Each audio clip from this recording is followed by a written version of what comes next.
Salut les filles. Ben voilà, je vais vous faire une vidéo aujourd'hui qui soit distrayante, qu'on se marre un peu, quoi, tous ensemble, qu'on déconne. Mais bon, ça va pas être possible. Ça va pas être possible parce que je vais être obligé de vous parler de quelque chose qui nous préoccupe beaucoup ici, dont je connaissais pas l'état, comment ça se passait vraiment en France. Et, euh, et j'ai vu qu'il y a aussi des préoccupations, mais qui, pour le coup, sont quand même légères à côté de ce qu'il y a ici. Donc vous savez qu'on est au 13e jour de confinement pour cette merde du coronavirus, COP19, COV19, le nom qu'ils veulent lui donner à cette merde, et que donc, une fois qu'on est vraiment très malade, y compris de toute façon, même si c'était pas le coronavirus, autre chose, on doit donc aller à l'hôpital. C'est-à-dire que c'est les hôpitaux qui vont nous soigner, voire nous sauver et nous sortir de cette merde. Donc j'ai vu qu'en France, le personnel sanitaire était super préoccupé parce qu'ils sont fatigués, parce qu'ils font beaucoup d'heures, voilà, qu'il y a beaucoup de patients, enfin bref, beaucoup de fatigue. Donc ici aussi, il y a beaucoup de fatigue. Ici aussi, ils font beaucoup d'heures. Ils n'ont pas de jour de repos. Hein, ils n'ont pas de week-end depuis le coronavirus. Ils n'ont que dalle.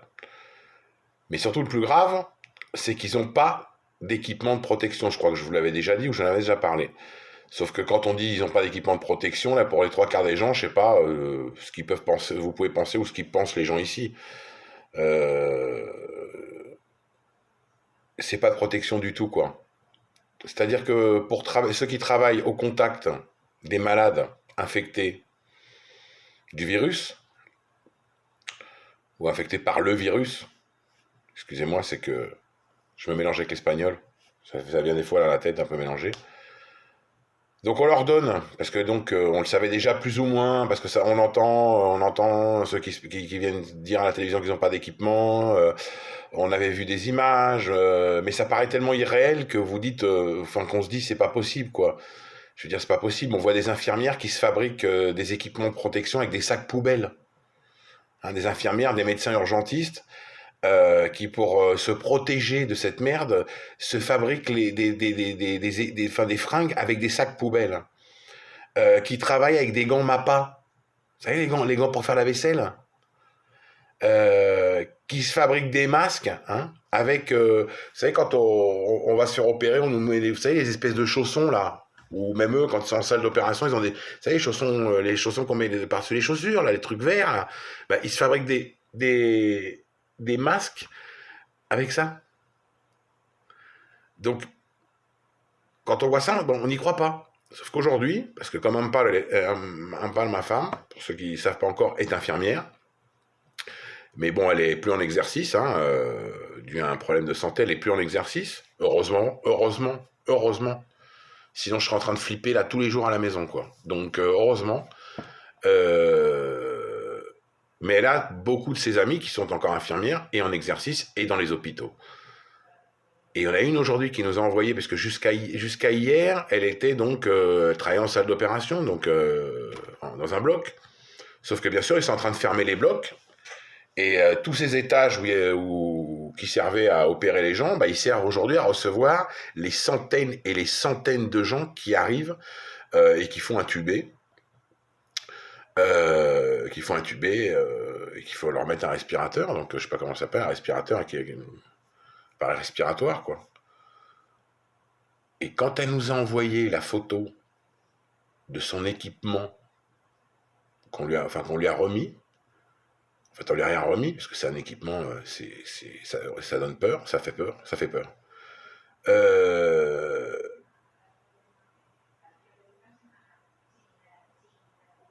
Excusez-moi, ça me coule, parce on est super ému, je la connais super bien et ça me fait bizarre.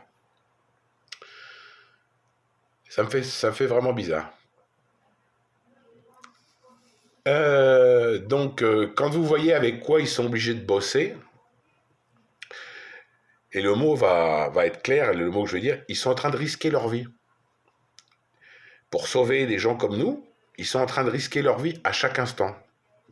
On leur donne des gants, hein, une paire de gants, qu'il va falloir qu'ils mettent toute la semaine. D'accord? Quand on sait qu'avec ce putain de virus, à chaque fois que vous passez d'un patient à l'autre, il faut changer de gants, il faut changer de masque, et surtout, il faut avoir une combinaison.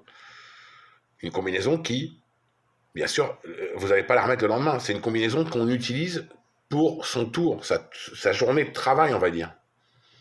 Et qu'après, il faut jeter et en remettre, enfin, il faut en remettre une neuve.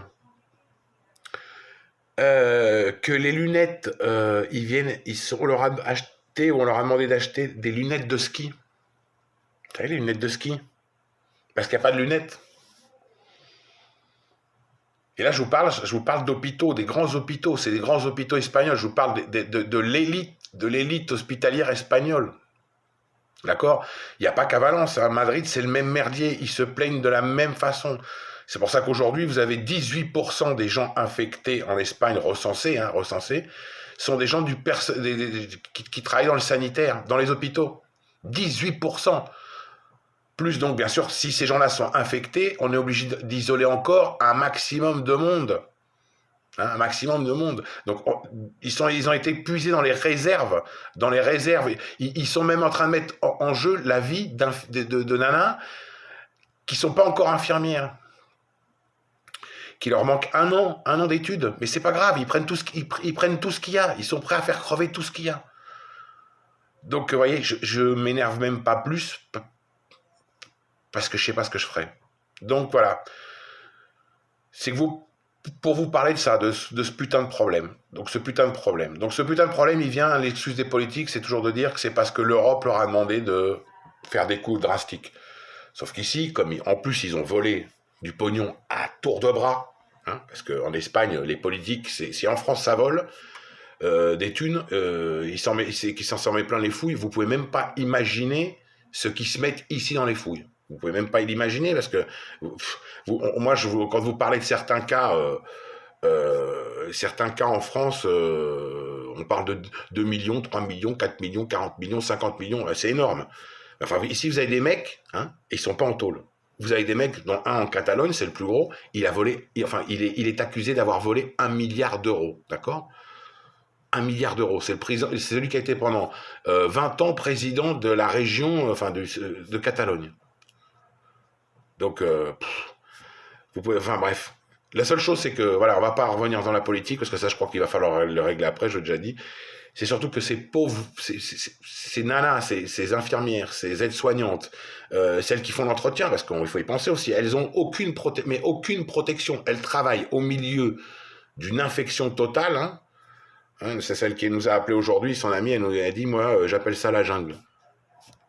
Quand je vais bosser depuis hier soir, j'appelle ça la jungle parce elle a dit à son ami, tu peux pas imaginer ce que c'est, d'une part, d'être là, de voir comment sont les malades, les infectés, et surtout comment tu flippes à chaque instant qu'il te passe quoi que ce soit. Donc voilà, je vais pas dire que le personnel soignant en France, il est bien, je veux dire dans le sens où il a pas de revendications, mais sachez qu'ici, à part la fatigue, ils sont en train de risquer leur vie. Ils sont en train de risquer leur vie. En France, non. Ils ont tout l'équipement, j'ai été m'informer, ils ont tout l'équipement nécessaire. Donc voilà. Franchement, je voulais aujourd'hui essayer de passer, ne pas parler de choses graves et de choses dures, mais je veux que mon message passe. Déjà, je vais le refaire en espagnol, je veux qu'il passe en Espagne, et plus il y aura de gens pour qu'il passe en Espagne, plus il y aura que solutionner ce problème après, déjà le solutionner maintenant. Et ah oui, j'oubliais. Dernier truc, parce que c'est à rire, c'est à se fendre la gueule. Hein. C'est vraiment, donc le gouvernement espagnol avait acheté des, vous savez, les fameux tests, les tests rapides qui permettent de détecter en 15 minutes si une personne est infectée ou pas. Et ben il se trouve que les putains de tests, ils les ont achetés à je sais pas qui, certainement un marchand de fleurs. Ou j'en sais rien moi, en Chine, un mec qui fabrique des sandales ou des castagnettes, hein. Et ben tous les tests, ils sont foireux. C'est-à-dire ils ont été trouvés la seule entreprise qui n'est pas habilitée, hein, la seule, pratiquement en Chine, qui n'est pas habilitée à fabriquer et à délivrer des tests viraux. Donc voilà. Tout ça, ça fait que l'ambiance, elle est vraiment pourrie. Pourrie ici, mais vraiment pourrie. Donc voilà. Sinon, à part ça, j'espère que vous allez tous bien. Je vous embrasse. Et j'espère que je vous retrouve demain. J'espère. Ciao.